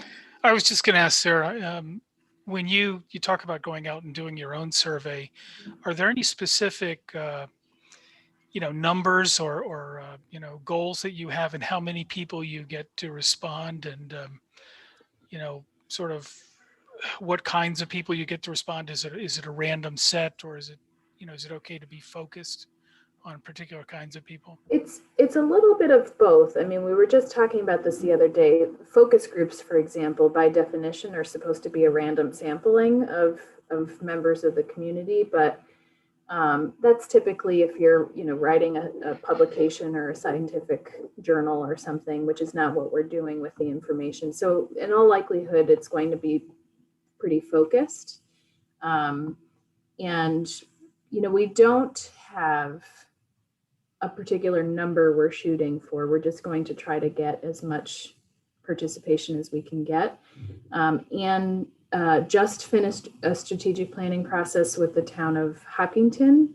And I think that they were able to collect, I think it was like 54 survey responses, something like that. And so I'm kind of deferring to her a little bit because this is a first go around for me in this process. Right. Okay. Mr. Stivers, do you have a comment or question? Yeah, if I may, just for a second, I certainly defer to the Technology Committee on the technology issues. But I would offer, as Angela and Sarah talk about next steps here, I spent the last 10 years as privacy officer for my healthcare company, and I spent an unfortunate amount of time with HIPAA lawyers and that stuff, dealing with HIPAA compliance, data storage and communications channels and so forth. And it does get pretty technical.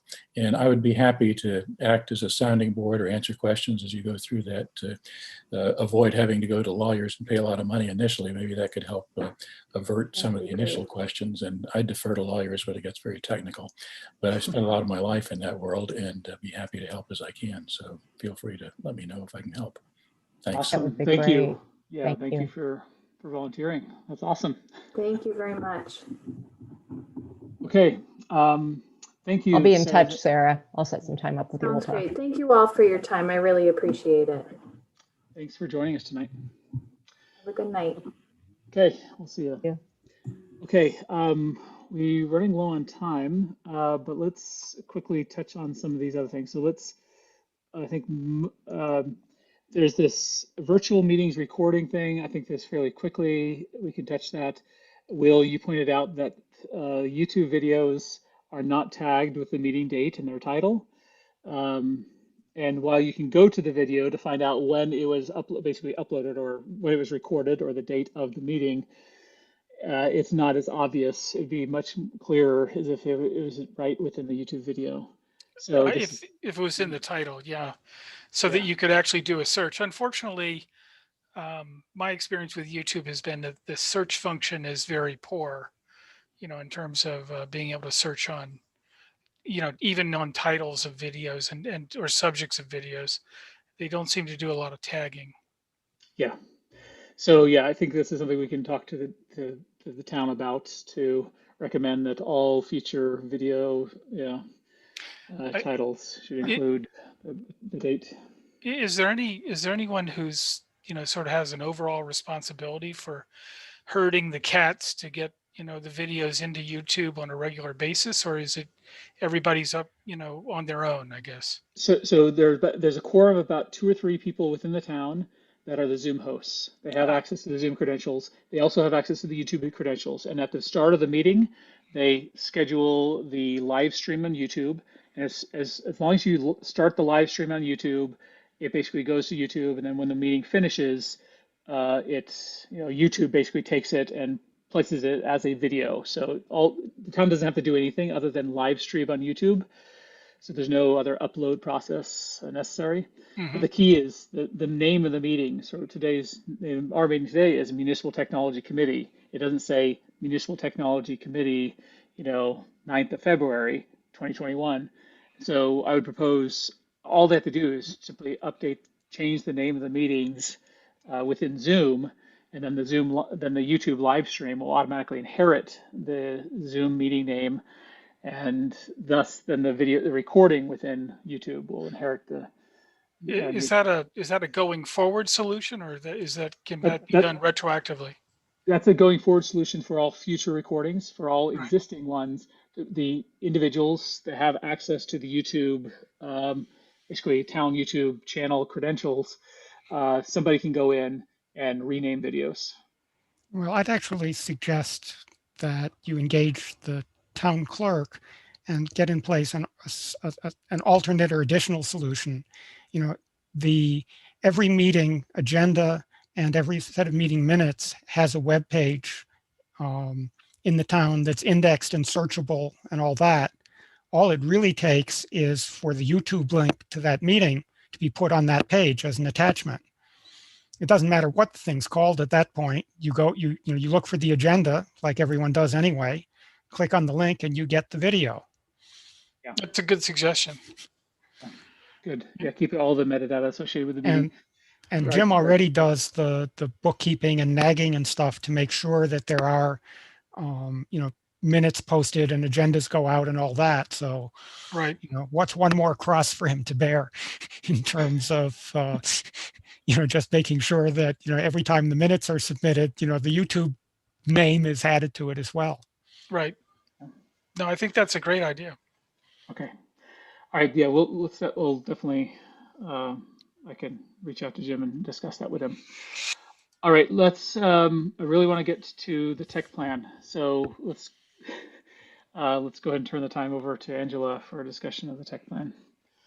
Well, first of all, thank you everyone for providing the additional interviews and feedback. I think we're making our way through the list. There are still some outstanding ones, but let me just do a quick sanity check and see. Can I share my screen, Matt? It says it's disabled. You can now. Okay, try again. Here we go.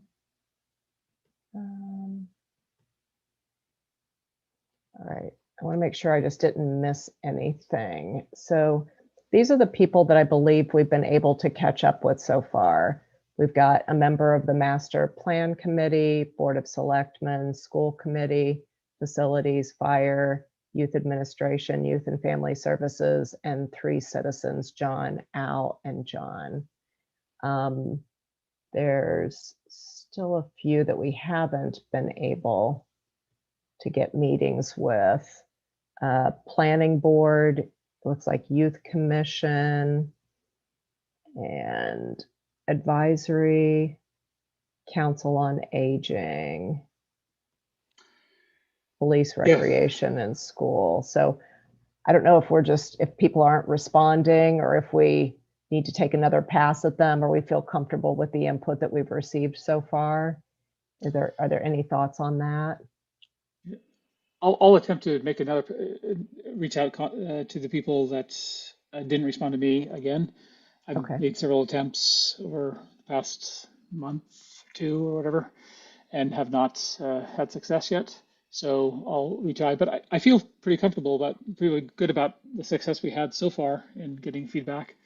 So the feedback's been very good. I mean, I think that is definitely a positive thing that we've actually gotten to the folks that we have. And I'll just highlight a couple of additional things. So everybody should now have draft number 3 in your inbox. There's a few things that got added. So for all the interview feedback that I did receive, I've threaded that through this draft. So you should see that portrayed at least somewhere in the report.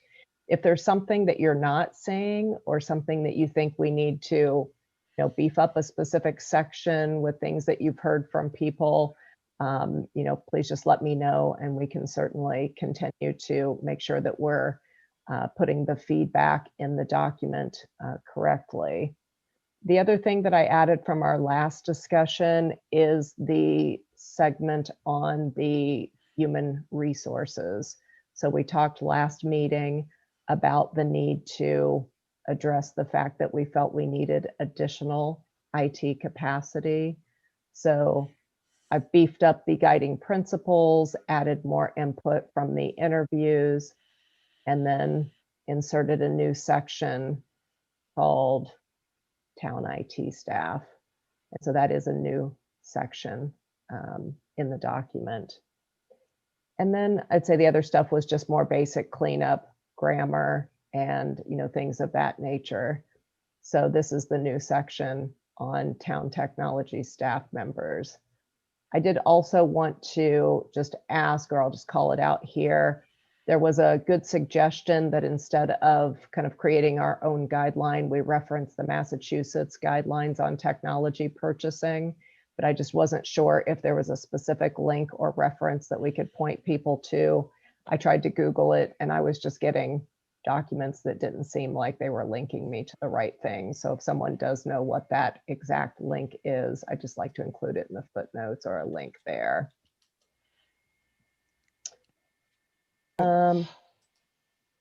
I haven't finished my review, but like Larry, hopefully, shortly I'll get back to you with any specific comments. One question or suggestion: does it make sense to add? I think we had in the previous version an executive summary page, um, sort of a quick read, too long didn't read version at the beginning for people who didn't want to read through the whole thing. Does it make sense to add that? And the reason why I asked that is because that's sort of the content we've been aiming to have a sort of a single slide overview to be able to present at town meeting. Now, I don't know. We'll see what the format of town meeting is this year. See if we even have an opportunity to present based on the format and COVID, et cetera. But in general, we should be prepared each and every year to present an update on what the strategy looks like, where the town is with respect to that strategy. And so having, being able to highlight key elements of the strategy and inclusive of any metrics and along our journey towards that strategy would be, I think, valuable. I can certainly add an executive summary to the paper one, but I think what you're saying is also applicable to this document. So this is another thing that I sent out just probably shortly before the committee. So I don't think folks have had a chance to look at this yet, but we were scheduled to present to the Board of Selectmen to give them a summary of where we stand with the technology strategy. That meeting has been moved to March 2nd. So we have a little bit more time than we thought we had. But I would just ask everybody to take a look at this as well, if you can. It's essentially the text strategy, but it's in slide format and it's a summary. So it pulls out all the major sections and just essentially is more talking points to what's in the actual Word document in a more consolidated form. So maybe, Matt, this is kind of what you're talking about, but I think you're talking about an even more condensed version. Even more condensed, like down to a single slide, because in the town meeting, we're going to have like 2 or 3 minutes, and we just need it on like one slide, basically. Okay. But. So that's where we stand. We do still have the upcoming Board of Selectmen meeting on March 2nd. So if folks could give me feedback that they have maybe in the next week or so, that way I can compile that all into draft 4, and then that can be the one that we share with the Board of Selectmen. Sounds great. Okay, 2 things. One is that I noticed you didn't have an alternate contact for the Council on Aging. The staff contact, the director is Pam Lefrancois. You can find these that off the website. So yep. Yeah, that might have been not have been. You'll find that there. Okay. And the other is in terms of the state, if you go to mass.gov/orgs, long hyphenated word, Executive Office of Technology Services and Security. That's probably where you'll find. Okay, I have to ask, Tim, did you memorize that? No, I knew it was there, so I just looked for it.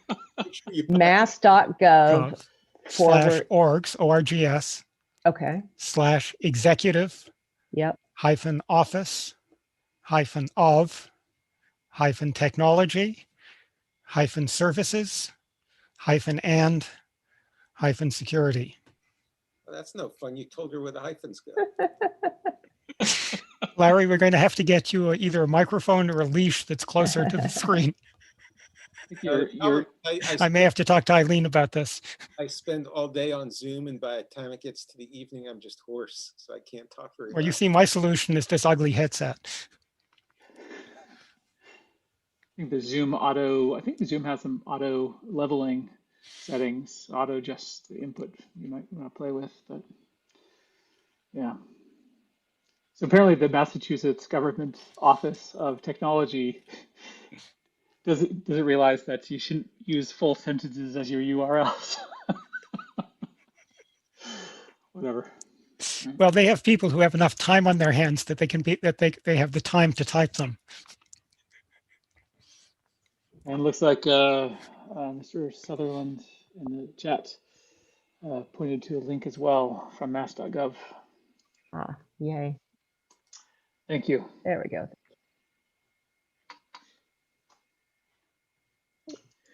Okay, any other comments from anybody on the strategic tech plan? Angela, that slide set was in the second email you sent? Yes, that's Okay, correct. I haven't looked at that email yet, Yep. but okay, so I have a copy. Great. Okay. Okay, thank you, Angela, for all your work on this. Sure. It's looking good. awesome. Okay. Yeah, it's great. So yeah, I think we're currently scheduled on March 2nd to go for the Board of Selectmen on this. Really quickly, I know we're out of time, but just want to mention that the Council on Aging has started a senior technology program. And they are seeking volunteers to help seniors with technology. They have apparently about a $5,000 budget. They're looking to purchase some Chromebooks and then do loaners of those Chromebooks.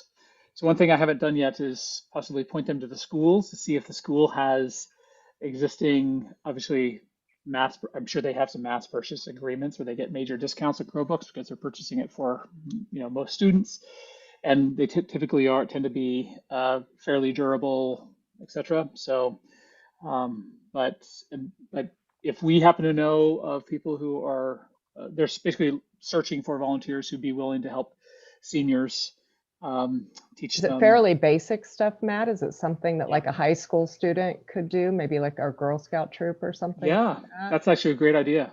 Yeah, I think it's basic. And they were Yeah. looking for, teaching. I was at the Council on Aging meeting where this came up. They were looking for, how do you teach grandma to be able to read email and, look at a known thing on the web. That sounds like a although great I think, community although I service think I would add a project. little bit of, what not to do. Yeah. Scam prevention and. My brother actually participates heavily down in North Carolina in programs for people who are visually impaired. Is this senior program going to include people with accessibility issues or not? They didn't think about it. It didn't come up, and when I raised my hand, they ignored me. So we got to learn how to do that. I have better luck some places than others, and some days than others. Okay, so I think that's a great idea, Angela. This would be a great service project for some scout troops, etc. Now, though, I think it'd be interesting to ask. I'll ask them the question about during COVID, like, are they interested in moving forward during COVID? Because I'm sure more aging people, they'd be more concerned, of course, if they haven't been vaccinated, about people coming into the home, which would really apply to everybody. But maybe they'd be more comfortable with it, once they have had vaccines. And I think we're getting closer here on vaccines. We're now in phase 2. Is that correct, in Massachusetts? Yeah, Still the first 75 part and of older, I phase think. 75 and older. Mhm. Yeah, but we're coming up the charts. I think we're 44th in the nation right now.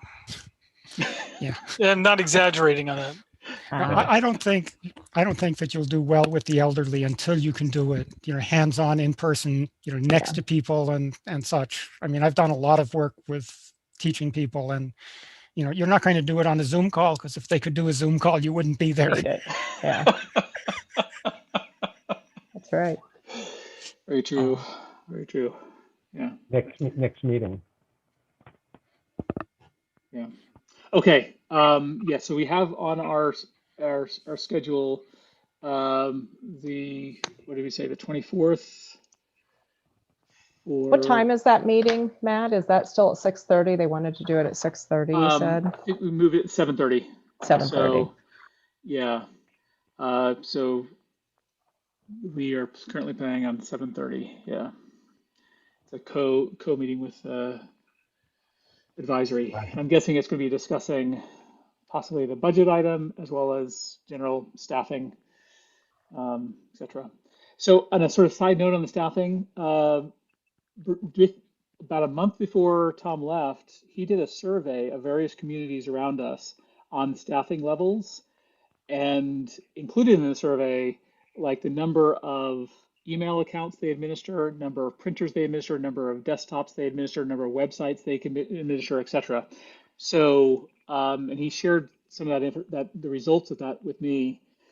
So basically, we can do correlation between basically benchmarking of Southborough versus other towns in terms of total assets, IT, physical and virtual assets, as well as number of headcount. And in summary, pretty much all other towns have more than one person. I don't think there's any other town that has one person. So I think the general theme would be we need more than one person to handle Well, technology. I think it's more than one person. I think it's several different skill sets, right? Agreed. I mean, you Yeah. have the break fix, kind of thing. You have the, acquisition kind of thing. You have the kind of thing that Matt just sort of volunteered to go into, which is, looking at requirements, looking at all alternatives. And then there's, having an active role here in terms of, well, so what should the long-term strategy be? Yeah. Yeah. And those are very different kinds of people. They're not terribly many of us, who go up and down that stack fairly easily. Yep. And I guess Okay. I had one other thing to throw into the mix here. I don't know if you've been following the news, but there's fairly the attempted poisoning of 15,000 people. Yeah. You may notice that I did have SCADA in the MTC's charter from the beginning. It was not a reaction to that news, but it is something that someone needs to take under their wing. We do have a SCADA-based system in the water department. I know very little bit about it. I mean, I know that we do monitor at least pressures at various spots in town. So that means there have to be wires back to someplace. I have no idea, how it's used, what security is in place. You can imagine, even though we buy treated water from the MWRA, you can imagine you could do an awful lot of mischief, if you could control pumps and valves. Yeah. I won't go into the exact mischief in this meeting, but I mean, clearly it's one of the things that MTC needs to find some bandwidth to look at. So, what Mr. Litt is referring to is, I think it was yesterday or the day before, that a hacker got control of a workstation that controls part of municipal water supply in Florida, I believe. It's in Florida, and bumped up the level. He adjusted the percentage of a treatment chemical, which is basically lye, from 11 parts per million to 11,000 parts per million. Someone managed to notice it, but it certainly would have caused severe reactions. It'd be like swallowing drain cleaner. Well, I wonder if that's going to have effect on their pipes. That in If you Detroit. can get that, it didn't get that far. Okay, that's good. But the point is that there is a vulnerability. It is a system that's not IT, that's not, the Tom LaFlamme replacement. And it does seem to be under attack by some people. Yeah. So yeah, let's definitely something we need to look into as part of our security. All right, we're way over. I need to leave. So could we set the next meeting? What does everybody's schedule look like for mid-March? Say the 16th, the Tuesday. Looks fine for me. Mid-March. Who's going to do the agenda and the minutes for the joint meeting, by the way? Well, ordinarily, since the Board of Selectmen is hosting, okay, they would do minutes. Advisory. However, if you have a quorum and then you decide to take a vote or take some action, then you would want to have an independent set of minutes. You'd at least have something that says, see the selectmen's. But we wouldn't have to have an agenda ahead of time, would we? The agenda is simply joint meeting with Board of Selectmen. Okay. To advisory. discuss, or advisory, to discuss budget and staffing. Mid-March is good for me.